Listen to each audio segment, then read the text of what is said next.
No duelo de líderes do Maracanã, Flamengo e Cruzeiro ficam no 0x0. E depois da vinheta eu entro e a gente conversa um pouquinho mais sobre o jogo.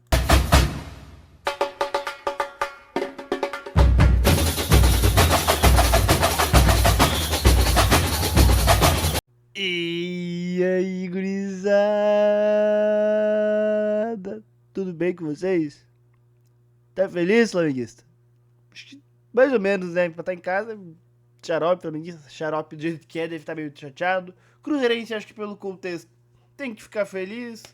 Jogou ali um tempo bacana com a menos. Maracanã, beleza que tu não tinha a diferença que tinha do Flamengo, mas acho que no contexto é um resultado maneiro aí pro Cruzeiro. Vamos falar um pouco do jogo. Primeiro tempo ruim, chato pra caceta o primeiro tempo. Puta, jogo mornaço assim. Um jogo de um Flamengo que, por óbvio, tinha posse. Eu acho que era um jogo de contexto bem óbvio, assim, muito difícil mudar. Porque o Cruzeiro é um time que não faz questão de ter posse, é um time, estatisticamente, que tem menos posses no Campeonato Brasileiro. Não é um time que faz questão de ter posse. E o Flamengo é um time que tem por DNA dominar o jogo, marcar alto, ter a posse para si o tempo todo. Então era um jogo onde o Cruzeiro ia fazer transições o tempo inteiro, buscando muito Caio Jorge, que é um atacante que ataca muito espaço. E o Flamengo ia tentar ter posse, pressionar e não deixar essa bola entrar. O primeiro tempo, o Flamengo não consegue criar grandes chances e o Cruzeiro não conseguia transicionar. Então ficava um jogo meio do campo do Flamengo pra frente, mas que meio que não criava muito, assim. O Flamengo não conseguiu se achar, eu sei de uma ideia do Felipe, que é manter o Carrascal no time como esse meia ponta, né? Que ele na teoria, na escalação SofaScore ali, tu pegar a planilhazinha, ele é o ponta pela direita, mas o Flamengo com bola, ele vinha pra dentro e se juntava com a Arrascaeta, né? O que estão desenhados dos dois times com bola, o que eu entendia dos dois times com bola, então isso aqui é interessante. Eu não gostei da ideia de não ter o Pedro, eu entendo que ele queria um atacante pra ficar atacando a última linha do Cruzeiro, daqui a pouco forçar a última linha do Cruzeiro a baixar mais, inclusive, com esse movimento o tempo inteiro tu poderia forçar a última linha do Cruzeiro. Mas eu acho que tu não pode, num jogo desse, um jogo que é difícil de fazer gol, de uma equipe que se defende muito bem como é o Cruzeiro, tu não pode abrir mão de um 9 como o Pedro, ainda mais tanto tempo como abriu, porque o Pedro foi entrar com mais de 30 minutos de jogo. Eu acho que não poderia acontecer, mas beleza, são escolhas do Felipe Luiz. O Cruzeiro já, ele marcava no seu 4-4-2 tradicional, e ele tinha uma peculiaridade, porque hoje ele não tinha pontas, né? O Wanderson tá machucado, ele não tem o Sinisterra. Então o que ele tinha no time? Ele tinha Matheus, Christian e Matheus Pereira. Matheus Henrique e Matheus Pereira, Matheus Henrique como um ponta pela direita, e com bola ele dava uma variada. Baixava aqui ou o Lucas Silva, às vezes o Lucas Romero, junto com Fabrício Bruno e Vijalba. Aí o que não baixava ficava numa linha mais baixa. Os dois laterais subiam mais, eles jogavam mais avançados, numa linha mais alta. Pra quê?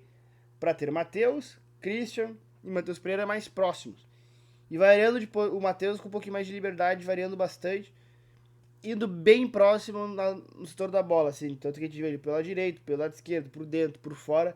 Aí a gente vê ele se mexendo mais, Christian e Matheus Henrique um pouco mais fixos no espaço. E o Caio Jorge, como eu expliquei, atacando muito espaço. Isso aqui pra mim era um Cruzeiro com bola, meio que se adaptando, né? O Kaique geralmente não era o cara que subia tanto, ele era o cara que mais ajudava a construir, mas no jogo de hoje o Cruzeiro não tinha ponta. Então ele acabou adaptando. O Kaique também é um cara que defensivamente não vai mal. Então eu acho que foi uma boa adaptação. No segundo tempo o jogo melhora consideravelmente. Apesar que no primeiro tempo a gente tem uma grande chance do Cruzeiro muito clara, né? Mas o segundo tempo melhora consideravelmente porque o Cruzeiro começa a acertar transições. E conforme ele vai acertando transições, ele vai saindo com mais gente. No começo do segundo tempo, ele sai ali, bola longa no Caio Jorge, saiu o Caio Jorge, o Matheus, Pereira, no máximo o Matheus Henrique e um Christian aparecia. Conforme ele vai acertando, e o Flamengo também acaba que não assusta tanto, começa a sair com mais gente. No que ele começa a sair com mais gente, o jogo começa a ficar interessante, porque o Flamengo também começa a ter espaço.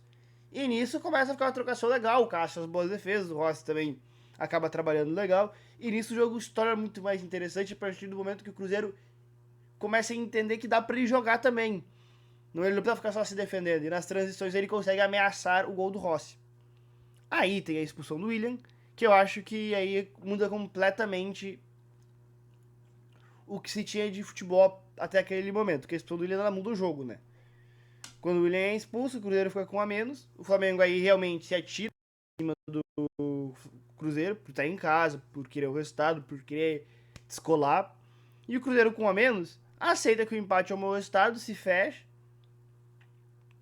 e fica nessa, assim. Aí a partir dali é um jogo de basicamente ataque contra defesa, onde o Gabigol, o Eduardo, o Sinisterra que entraram acabaram que não conseguiam fazer muita coisa, eles simplesmente entraram para defender, proteger o sistema defensivo do Cruzeiro e tentar sair do Maracanã com empate, que no final eles conseguiram.